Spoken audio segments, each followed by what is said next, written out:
Okay, so mayor, again, the meaning before the date, a mayor is always a mayor. There's no other kind of mayor. A mayor is a mayor is a mayor. It appears 1300. Here's what it looks like.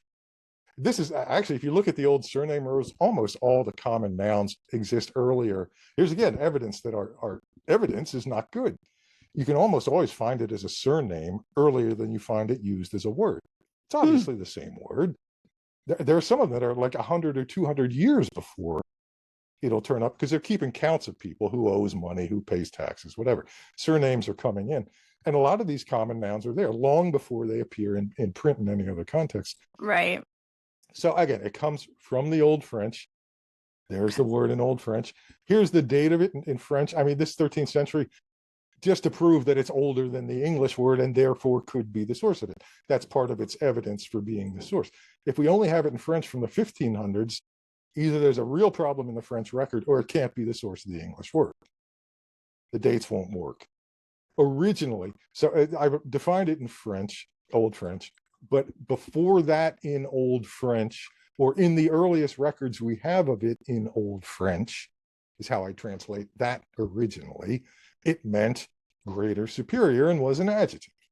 Okay. At some point in Old French, which say date to say 900 AD to about 1200 AD, it became a noun as well as being an adjective meaning major, big. It is the word major, basically. And we know that happened in French because then the next from takes us to the Latin. Yeah, there's no evidence of it being used that way in Latin.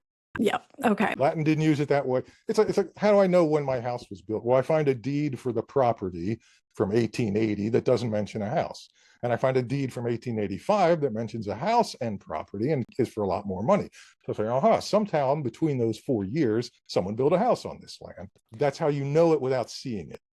Okay, so for the literacy specialist world, we might say mayor is related historically to major. You could say it's the same. What did you want to say? A relationship you would call that? What would that be?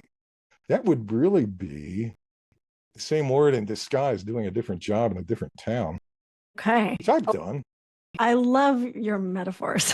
I've always loved that about you. Yeah, I'd say it's funny. I use related a lot, and you can really get a long way with familial relationships among words, but it falls apart because every person has two parents. Words don't.